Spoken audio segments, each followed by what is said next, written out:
சென்னையில properties தேடுறீங்கன்னா findbhk.com போங்க. Matching ப்ராப்பர்ட்டிஸை AI உங்களுக்கு சஜஸ்ட் பண்ணும்.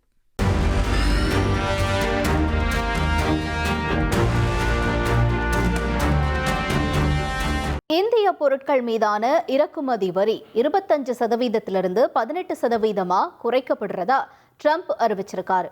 யுக்ரைன் போர முடிவுக்கு கொண்டு வரும் நோக்கில் ரஷ்யாவிடமிருந்து கச்சா எண்ணெய் வாங்குறதை நிறுத்த இந்தியாவும் ஒப்புக்கொண்டுள்ளதா கூறியிருக்காரு.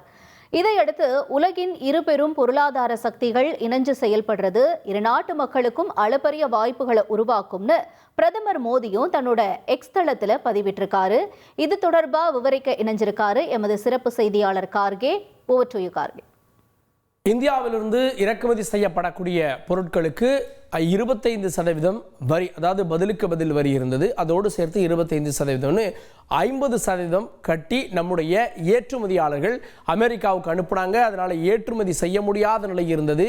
பெரும் அளவு துயரத்தை குறிப்பாக திருப்பூரில் இருக்கக்கூடிய ஜவுளி உற்பத்தியாளர்கள் சந்தித்து வந்தார்கள் அப்படின்றத பார்க்குறோம்.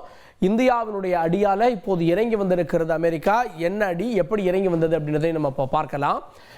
இந்தியாவிற்கான வரி அப்படின்றது பதிலுக்கு பதில் வரியை 2025 தொடக்கத்திலேயே அறிவித்தார் டொனால்ட் ட்ரம்ப். அதாவது அவங்க நாட்டிலிருந்து எவ்வளோ பொருள் இங்கே இறக்குமதி ஆகுது, இங்கேருந்து எவ்வளோ ஏற்றுமதி ஆகுது, ரெண்டுக்குமான அந்த இடைவெளியை வர்த்தக பற்றாக்குறை அப்படின்னு கருதி அந்த வர்த்தக பற்றாக்குறையின் அடிப்படையில் ஒரு வரியை போட்டார். அதே நேரத்தில் தங்களுக்கு வேண்டப்பட்ட நாடுகள், நட்பு நாடுகள், தாங்கள் சொல்வதை கேட்காத நாடுகளுக்கு வரியை கூட்டினார். அப்படியும் அந்த வரி அப்படின்றது கூட்டப்பட்டது. முதல்ல அவங்க போட்ட வரி அப்படின்றது 25%. அதே 25% இப்போ 18% குறைக்கப்பட்டிருக்கிறது. முதல்ல போட்டது பதிலுக்கு பதில் வரி, அதன் பிறகு அபராத வரி. இந்த அபராத வரி அப்படின்றது என்னன்னா, நாங்கள் சொல்கிறத நீங்கள் கேட்கல. என்ன கேட்கல? நீங்கள் ரஷ்யாட்டிருந்து மலிவு விலையில் கச்சா எண்ணெய் வாங்குறீங்க. ரஷ்யா உக்ரைன் போரை நடத்தி பல்லாயிரக்கணக்கானோரை கொன்று வருகிறது. இந்தியா ரஷ்யாவிற்கு நண்பனாக இருந்து இந்த பணத்தின் மூலமாக போரை மறைமுகமாக ஊக்குவிக்கிறது அப்படின்ற குற்றச்சாட்டை ட்ரம்ப் முன் வச்சார். இதற்காக ரஷ்யாவிடமிருந்து எண்ணெய் வாங்குவதை நிறுத்த வேண்டும் அப்படின்லாம் வெளிப்படையாக சொன்னார். இப்போது இதில் தான் ஒரு முடிவு எட்டப்பட்டிருக்கிறது. ஸோ மொத்தம் இந்த 50 18 மாறுகிறது. 32% வரி அப்படின்றது குறைகிறது. அதனால் பெரிய அளவிலான பெனிஃபிட் இருக்கிறது. சரி, அது எப்படி அவங்க தானாக குறைச்சிருவாங்களா அப்படின்னா, இந்தியா தான் அதற்கு காரணம். முதல்ல என்னென்னா, ரஷ்யாவுக்கு பதிலாக வெனிசுலாவிலிருந்து கச்சா எண்ணெயை இறக்குமதி செய்வதற்கு இந்தியா ஒப்புக்கொண்டது அப்படின்னு ட்ரம்ப் ஒரு பதிவை இடுகிறார். இதை இந்தியா தரப்பிலிருந்து முதல்ல உறுதிப்படுத்தலை, அமெரிக்கா இதை உறுதிப்படுத்துது. இப்போ ரஷ்யாட்ட நம்ம தொடர்ச்சியாக நட்பு நாடு அப்படின்னு அடிப்படையில் மலிவு விலையில் எண்ணெயை வாங்கி இங்கே இருக்கக்கூடிய நிறுவனங்கள் அந்த எண்ணெயை பயன்படுத்தி வெளிநாடுகளுக்கு, குறிப்பாக யூரோப் போன்ற நாடுகளுக்கு ஏற்றுமதி செய்கிறது அப்படின்றதை நம்ம பார்த்தோம். இந்த ஒரு சூழலில் தான் வெனிசுலாவில் அரசியல் மாற்றத்தை ட்ரம்ப் ஏற்படுத்தி அந்த எண்ணெயை இந்தியாவை வாங்க வைக்கிறார் அப்படின்ற விஷயங்கள் சொல்லப்பட்டது. அப்படி இந்தியா இதற்கு ஒப்புக்கொண்டிருப்பதன் மூலமாக தான் இந்த வரி குறைக்கப்படுதுன்னு ட்ரம்ப் சொல்கிறாரு. ஆனால் நடைமுறையில் அது மட்டும் காரணமல்ல. கடந்த வாரம் நடந்த இந்தியா ஐரோப்பிய ஒன்றியம் இடையிலான வர்த்தக ஒப்பந்தம் அப்படின்றது மிக முக்கிய ஒன்றாக பார்க்கப்படுகிறது. ஸோ ஐரோப்பாவில் இருக்கக்கூடிய ஒன்றியத்தில் இருக்கக்கூடிய 27 நாடுகள், இந்தியா அப்படின்னு இருவரும் சக்திகள் இணைகின்ற போது அது அமெரிக்காவுடைய கண்களை உறுத்தியது.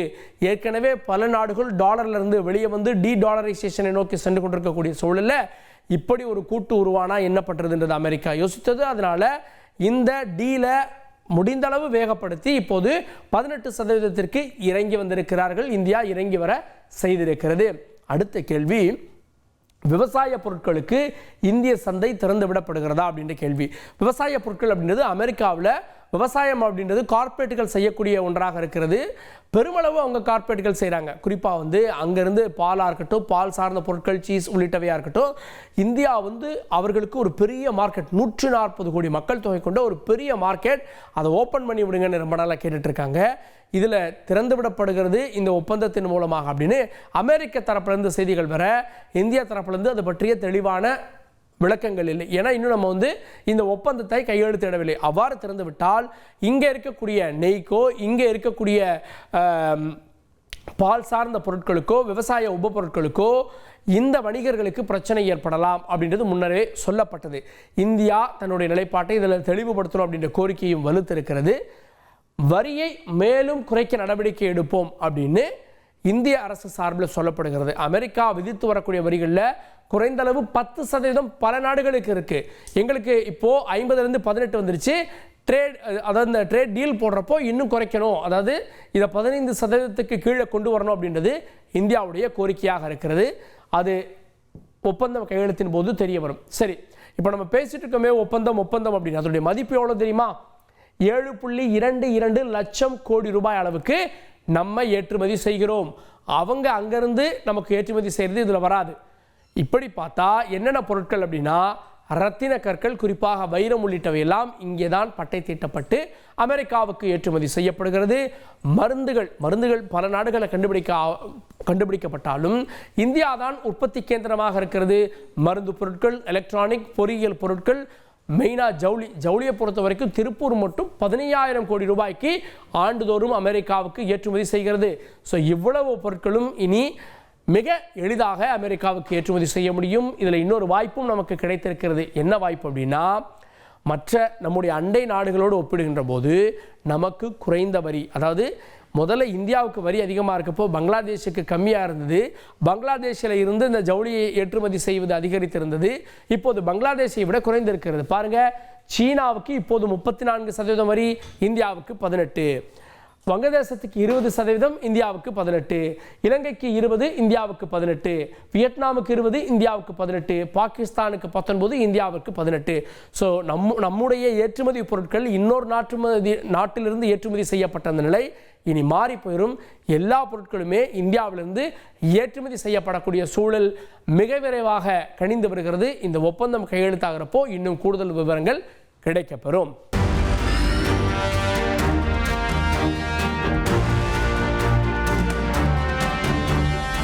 சென்னையில ப்ராப்பர்ட்டிஸ் தேடுறீங்கன்னா findbhk.com போங்க. மேட்சிங் ப்ராப்பர்ட்டிஸை AI உங்களுக்கு சஜஸ்ட் பண்ணும்.